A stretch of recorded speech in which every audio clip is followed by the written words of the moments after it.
Hello, Old School Gamer 1971 here, greetings one and all, especially to you, Millie and Lloyd. Today, my third hour thoughts is on Metro Exodus. I've been playing this game for around 3 hours, and this is what I think.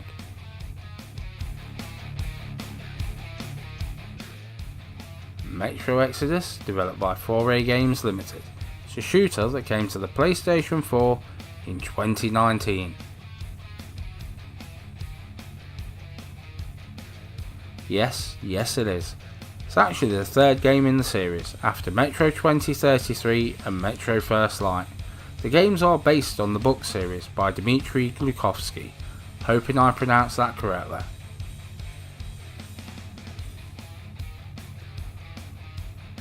"4A Games Limited is a Ukrainian Maltese developer.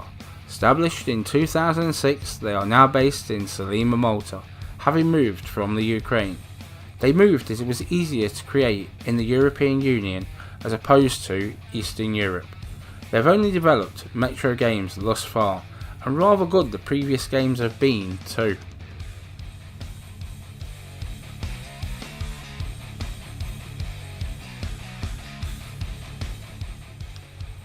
After the attack on D6, Artem becomes disparaged with constant infighting and corruption within the Spartan Order, so he leaves. Artem starts to make journeys to the surface. Anna and Miller show much displeasure in his actions. During one such expedition with Anna, they witness a fully working train travelling above the ground. They are then captured by Hansa soldiers, who execute the prisoners and take Anna. They thought you was dead, so you get the jump on them and rescue Anna. Artem and Anna realise that there is humanity outside of Moscow and set out to find out what is really happening on the surface and who exactly is left out there. So is this Metro Exodus, or is this a bus journey?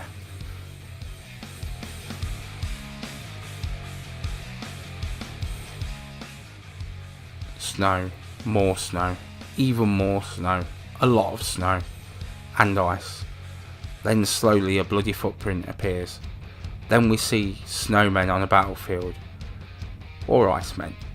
They are detailed models, and then we see a snow train. Yes, all of this looks and sounds amazing with the soundtrack.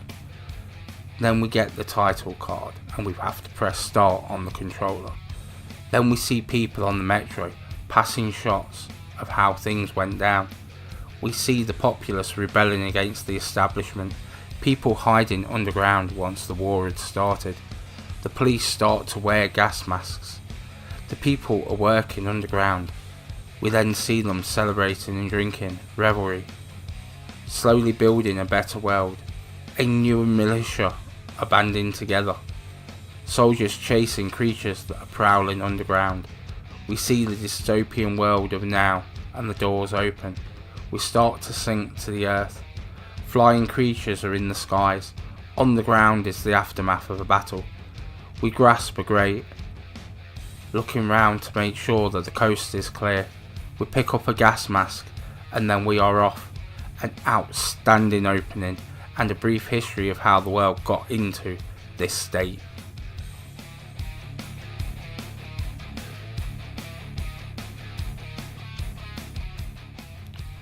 The world looks amazing. To say it's dystopian is an understatement. It looks broken and damaged. It looks like it's degrading and falling to pieces. It's also good to see somewhere outside of America in a game such as this. It is set in Moscow, Russia. I really like the water effects on the visor on your mask. Drips, drops and rivulets run all over your mask. I actually like the visor and gas mask overall. The spiderweb looks really cool, especially when you set it ablaze. The detail on the characters is rather cool, not just in their faces, in their clothes. It looks so different to anything else out there. Graphics overall look so good. Areas look cluttered with waste, and then at other times empty and barren. I will say, with what I've seen coming up later, it is varied and very well designed. Weapons also look really cool, and being able to customise them on the go really is something cool to look at, better to utilise and cool as anything to shoot.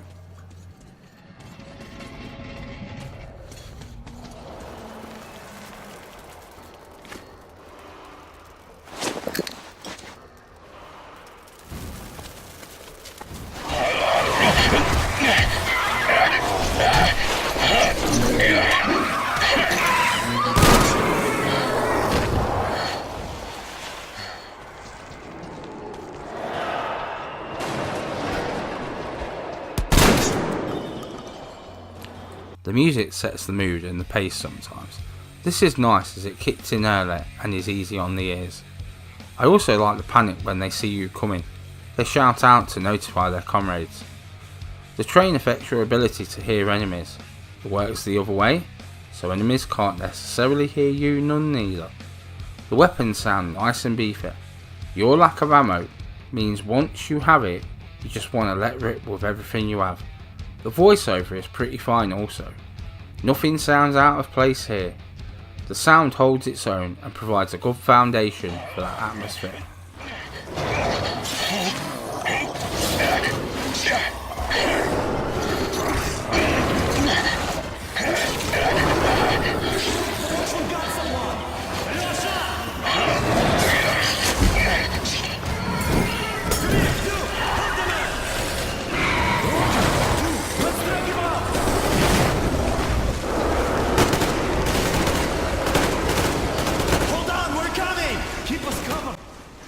This is a solid first person shooter with a few whistles and bells on.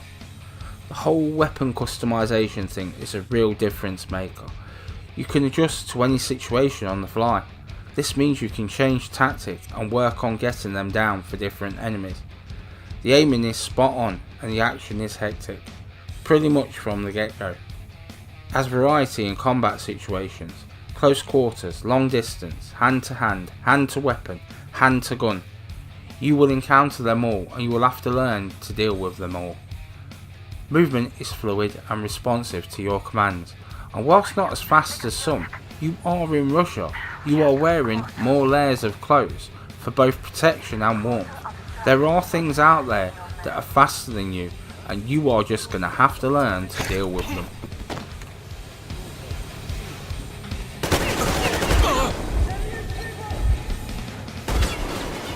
Okay, I've pulled off till now.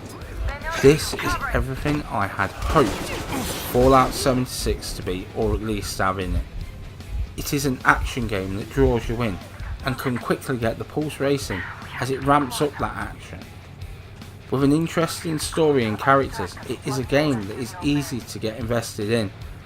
This is a tactical game again. It draws you in by making you think, by watching and learning how things move and when they are open to attack. The graphics and sound really work in the game's favour.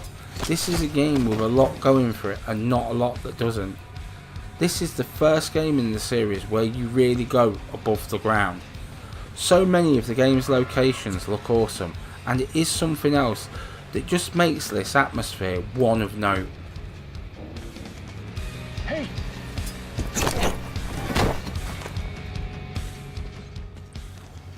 Yes, most definitely. I saw this at EGX and it looked impressive. Playing it now, it plays even better. I loved Fallout 4 and this is arguably better in every way. The world is something to behold. Nothing else even comes close. Nothing looks like this. The best dystopian world so far in my opinion. Moving on to the weapons. The guns look cool.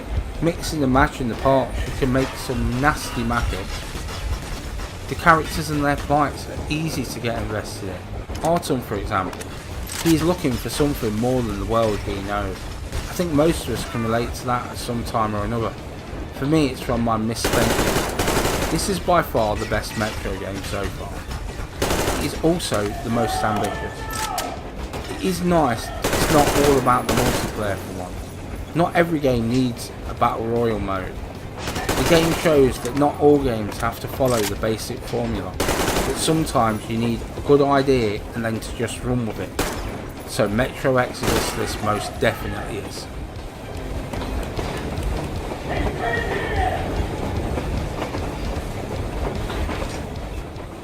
So that about wraps it up. Hope you all have a good day. If this has been helpful in any way, please like, comment, share and subscribe. It helps the channel grow and makes an old man very happy. I post new videos every week. Let me know what you think down below in the comments. Old School Gamer 1971 signing off.